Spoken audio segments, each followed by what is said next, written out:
Are you a new or kind of new gardener, trying to figure it out? And watering seems to be your main issue. You don't necessarily know if you're watering too much or you're watering too little. If that's you, this the video for you. Let's talk about 3 methods that you can use for getting your watering just right. Growing my lunch in the backyard dirt, turning that time and the truth into work. Little bit of shade, little sun, little hurt. We feed his house first. We feed his house first. Growing my lunch on a 22, tiny little lot, got a big time view. Family on the steps when the day runs through. We grow this life too. We grow this life. What's good, family? You're now tapped in with Growing Lunch. We out here in a small 22, growing in North Texas, Zone 8B, where the roots run deep. Let's get into it. When you first get into gardening, you don't necessarily know how much is too much water or how much is too little water, because sometimes the symptoms of both situations look relatively the same. The first method that I want to discuss is the reach down into the soil method. In my case, I try to use roughly like 2 inches down into the soil to touch and feel, the moistness of the soil. And this takes a little bit of, trial and error, kind of figuring out exactly what moist soil feels like. But with a little bit of practice, you can get it done. For this specific method, you want to find you a bare patch of soil, kind of like this right here. You want to go down to that second knuckle, as you can see here, and that's roughly going to be 2 inches down. And I just press down into the soil, and you're going to feel, kind of get a feel for it. Is it moist or does it feel like extra dry? If it feels moist, you're good to go. You can try again the next day. If it feels dry, water as needed. With this method, like I said, it takes a little bit of trial and error. It takes a little bit of getting to know your soil and what moist feels like, what dry feels like, and then building your knowledge and confidence off of that. You may not get it the first time. You may still may think that you feel moist soil when really the soil is kind of dry. But a little bit of trial and error, you'll get it right. This method is best used if you don't have like a whole lot of dense plants planted in the same location. If you plant dense, it's going to be a hard time finding or getting your fingers into the locations to gauge how moist or dry the soil is. One thing that I do want to make mention of is if you have a large garden bed like this 4x8 right here, you may want to test the moisture in different locations, because depending on where you're testing, the moisture can be different. For instance, if you test on the edges of the bed, it can be way more dry than in the center of the bed, and vice versa.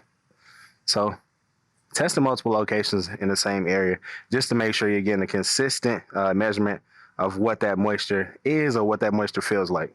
Thank you for tapping in with Growing Lunch, where we see you as family. If you haven't already, please like, share, subscribe, leave a comment, let me know what you're thinking, and we can chat it up in the chat below. All right, for our second method, it's going to be taking just a handful of your soil and seeing, one, is it moist or is it dry? Does it fall apart and crumble, essentially? Again, you want to reach down at least 2 inches deep to kind of sort of gauge if it's moist or not. Of course, the top is going to be dry, but down below that top surface, it may be moist. So here we go. We'll take away from the top. We'll come down here. What we're gonna do is a little squeeze test. You'll know if it's too moist if you squeeze out water. You know if it's just right. If it stays like this, you know if it's too dry. When you squeeze it, it crumbles. As such, this is a top layer, but you can see that it's crumbling. It's definitely dry. But down here, it can maintain its shape if you squeeze it a little bit. No moisture is coming out. It does feel slightly damp, but it's good to go. Good to go. If your soil look like that, you're working with some good stuff. That good stuff. Yeah, looking good over here. And the last method that I want to talk about is my favorite method. It's still you can't be fully relying on it. Still may want to do one additional method, but I do like to use the soil tester just to get the moisture on here. As you can see, I grabbed this one off of Amazon. It's going to give me the temperature outside. It's going to give me if it's moist or dry. And it makes it pretty easy. We'll do the same sample that we just did before. I'll go in the same location of where I said it was pretty. It felt good and moist. This right here is telling me that it's 73%. Telling me that it's moist. And we good to go. Just as anticipated, we good. And if we go over here to this drier area, I'm not gonna push it down as deep. If you check that drier area, you can see it's 21%. So we need to water this area if we had plants in it. We know.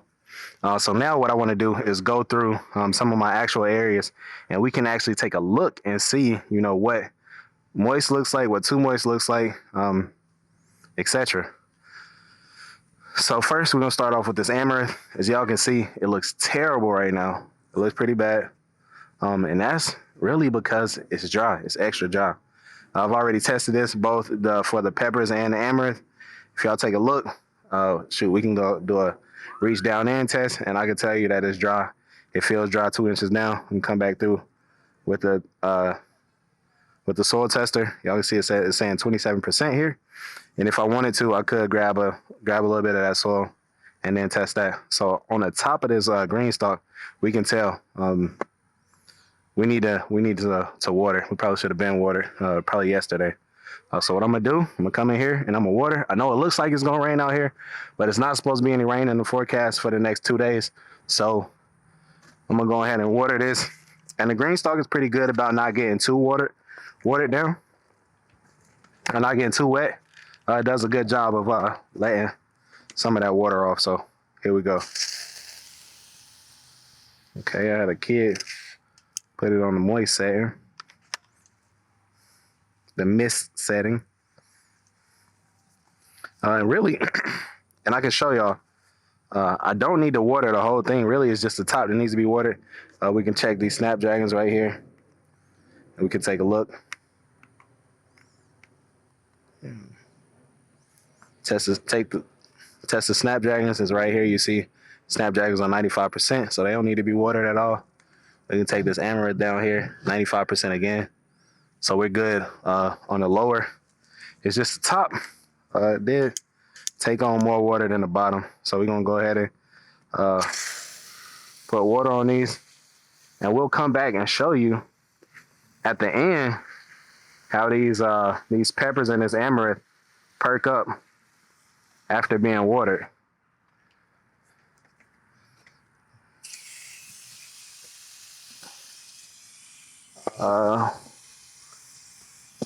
Kind of allow this to get a little bit wet so that you guys can see what happens if you let it go too far without water.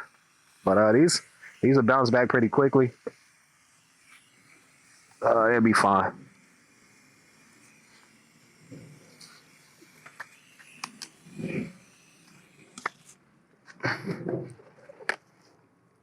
Like I said, only the tops needed to be watered, so we only gonna water the tops. Some will leak down, but it won't be a whole lot. Whereas it messes up any of the other plants. So good to go. After said watering, let's see. I may have just scratched the surface. But as after the watering, you can see now we at 73%. If y'all can see that. And we are good to go. Good to go. Let's check this other spot. This other spot is still saying 26%, so I might throw a little bit more water in there. Front slide is still registering low. So the water didn't seep down in there like I wanted it to. So we'll put some more water on it.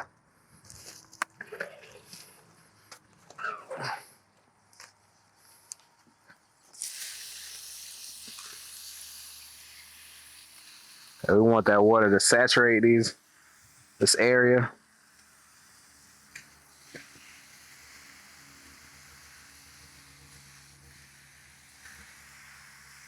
And then, I mean, very quickly we'll see these plants recover.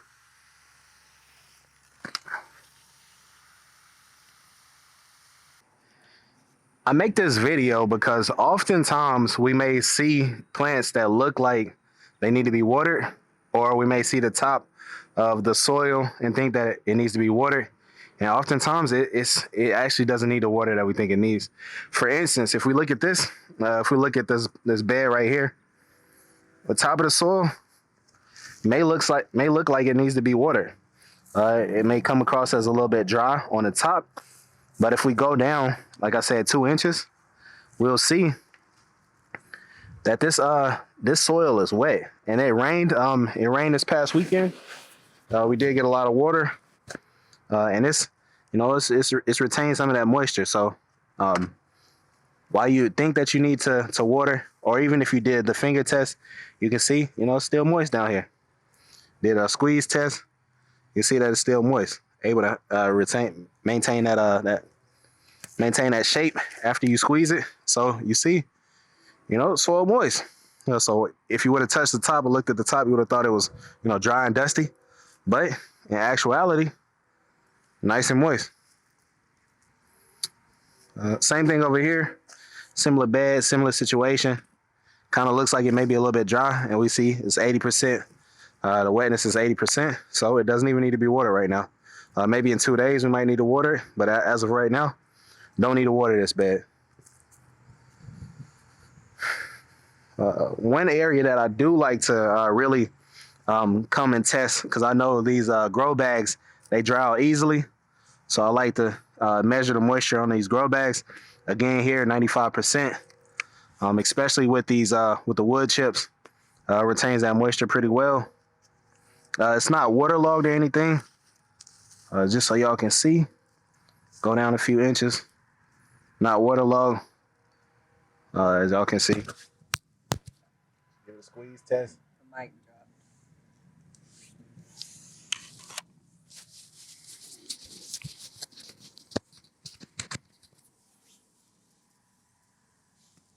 Give it a squeeze test. Retains its form without squeezing out any water. So it's good to go. Feels moist to the touch. Good to go. Same thing over here. Might look a little bit dry on the top. As y'all can see, the top looks dry. But we put our moisture meter in it, 95%. So it's good there. Do a touch test. Reach down. It's moist down here.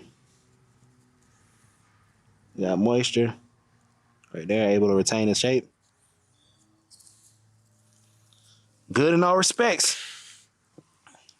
Really, that's all I got. My favorite method to use is definitely this moisture meter. It's not going to be 100% accurate, but it's going to give you a roundabout of what's good. If you don't have that, your finger is also good. Use what works for you. Let me know what y'all think in the comments below. And as always, stay blessed. Be a blessing to others. And I'll catch y'all on the next one. I'm out. This little strip of ground where our whole world's drawn. Throwing my lunch in the backyard dirt. Turning that time and the truth into work. Little bit of shade, little sign, little hurt. We feed it loud first. We feed it loud first. Throwing my lunch on a 22. Tiny little lot. Got a big time view.